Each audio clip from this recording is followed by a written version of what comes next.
একটা বছর চলে যাচ্ছে একটা মাসের মতো, একটা মাস চলে যাচ্ছে একটা সপ্তাহের মতো, একটা সপ্তাহ যাচ্ছে একটা দিনের মতো, একটা দিন যাচ্ছে একটা ঘন্টার মতো। এক চোখ দিয়ে দেখা এক জিনিস, আল্লাহর আর কলবের চোখ দিয়ে দেখা আরেক জিনিস। এক চোখা মানুষরা বলছে বিশ্ব এগিয়ে যাচ্ছে, আর কলবের মধ্যে আল্লাহ নূরওয়ালা মানুষরা বলছে বিশ্ব এগিয়ে যাচ্ছে বাট কিয়ামতের দিকে। কি বুঝছেন? বিশ্ব এগিয়ে যাচ্ছে ঠিকই, বাট কিয়ামতের দিকে, তার শেষ সময়ের দিকে এগিয়ে যাচ্ছে আস্তে আস্তে, এবং এখন খুব দ্রুত এগিয়ে যাচ্ছে। এখন সময় আরো দ্রুত যাচ্ছে।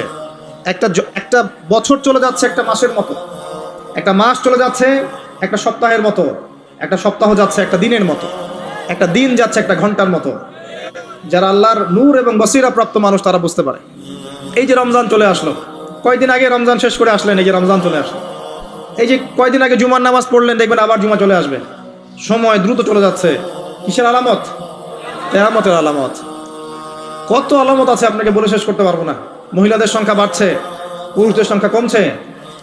নবীজি বলেছিলেন যে গরিব মানুষরা, দরিদ্র মানুষ, স্যান্ডেল পরার টাকা নাই, গায়ে জামা পরার টাকা নাই, উঁচু উঁচু অট্টালিকা নির্মাণের প্রতিযোগিতা করবে। এটা আখিরুজ্জামান বা শেষ জামানের আলামত। দেখে নেন বিগত 200-300 বছর এগুলো ছিল কিনা। বিশাল বিশাল সাইন এগুলো প্রকাশ পাচ্ছে ডে বাই ডে। মানুষ সুদ খাবে, একজন ব্যক্তি সুদ থেকে দূরে থাকতে চাইবে, তার গায়েও সুদের ছিটাফোটা গিয়ে লাগবে। এটা সেই যুগ। আপনি পারবেন না বাঁচতে সুদ থেকে। দাড়ি টুপি নিয়েও খেতে হচ্ছে, কিচ্ছু করার নাই, কারণ সব সিস্টেমই সুদ ভিত্তিক। হয় খাচ্ছেন, না হলে দিচ্ছেন, না হলে সাক্ষী থাকছেন, না হলে লিখে রাখছেন, কিছু না কিছু করছেন। মানুষ মাদক খাবে, মাদককে হালাল মনে করে খাবে। মানুষ জেনা করবে, জেনাকে হালাল মনে করবে, হারাম মনে করবে না।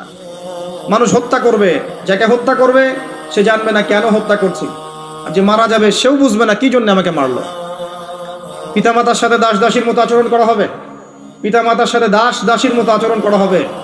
সম্পদের জন্য সন্তান মাকে হত্যা করবে, বাবাকে হত্যা করবে। দুই চোখওয়ালা মানুষরা বুঝতে পারে এগুলো হচ্ছে, দিন দিন বাড়ছে, সময় সংক্ষিপ্ত হয়ে আসছে। আল্লাহ পাকের আযাব গজব বাড়ছে, আসমানি গজব বাড়ছে, জমিনের বালা বাড়ছে, ভূমিকম্প বাড়বে, ডে বাই ডে ভূমিকম্প বাড়বে। এবং 3টা বড় বড় ভূমিকম্প অপেক্ষা করছে আমাদের সামনে। একটা পৃথিবীর পূর্ব দিকে, একটা পশ্চিম দিকে, আর একটা হচ্ছে পৃথিবীর মাঝখানে। কিছু মুনাফিককে আল্লাহ পাক ধসিয়ে দিবেন আরবের মধ্যে,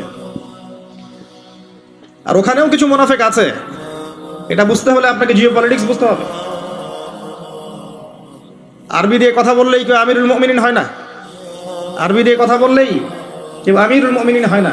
আব্দুল্লাহ বিন উবাইও আরবি দিয়ে কথা বলতো। তো হত্যা বাড়বে, আর কোন নিদর্শনের জন্য অপেক্ষা করছেন? এগুলো আস্তে আস্তে ডে বাই ডে বাড়তে থাকবে। হারাজ বাড়বে, হারাজ মানে হত্যাকাণ্ড, প্রচুর হত্যাকাণ্ড হবে। প্রথম বিশ্বযুদ্ধে মানুষ মরেছে প্রায় 3 থেকে 4 কোটি, দ্বিতীয়টাতে মানুষ মরেছে 7 থেকে 8 কোটি। সামনে যেটা হবে এখানে দেখবেন পৃথিবীর 3 ভাগের 1 ভাগই শেষ ইনশাআল্লাহ আজ্জা ওয়া জাল।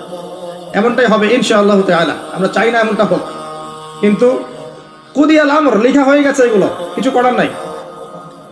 পৃথিবী সংকীর্ণ হয়ে আসবে, জনসংখ্যা কমবে, প্রচুর মানুষ মহামারীতে মারা যাবে। আর মহামারীর সময় চলে যাওয়ার পরে কি আসবে সেটাও হাদিসের মধ্যে আছে। ওয়া বা'দাহু সানাওয়াতি জালাজিল, এরপরে আসবে ভূমিকম্পের বছরগুলো। মহামারীর সময়গুলো যখন চলে যাবে এরপরে আসবে ভূমিকম্পের বছরগুলো। আলেম ওলামা আছে, ওনাদের কাছে অনুবাদ করে নিয়েন। সানাওয়াত, সানার বহু বচন, একটা বছর না, অনেক বছর। জালজালায়ের বহু বচন, জালাজিল, অনেক ভূমিকম্প হবে। আর প্রত্যেক ভূমিকম্পে পৃথিবীর সময় কিন্তু সংক্ষিপ্ত হয়ে আসে। এটা আপনারা যারা সায়েন্স জানেন তারা বুঝবেন।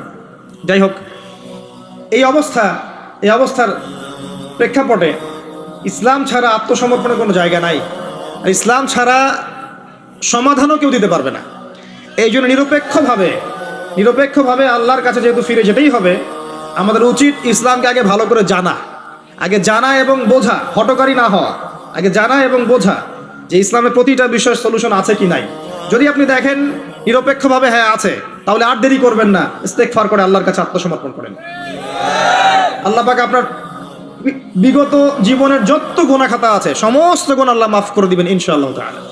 আল্লাহ পাক তো এমনটা বলেছেন, ইল্লা মান তাবা ওয়া আমানা ওয়া আমিলা আমালান সালিহা ফাউলাইকা ইউবাদদিলুল্লাহু সাইয়্যাতিহিম হাসানাত। যারা তওবা করবে, ঈমান নিয়ে আসবে এবং আমল সালেহ বেশি বেশি করতে থাকবে, আল্লাহ পাক তাদের গুনাহই শুধু মাফ করবেন না, বরং গুনাহগুলোকে নেকি দিয়ে পরিবর্তন করে দিবেন। বলেন সুবহানাল্লাহ।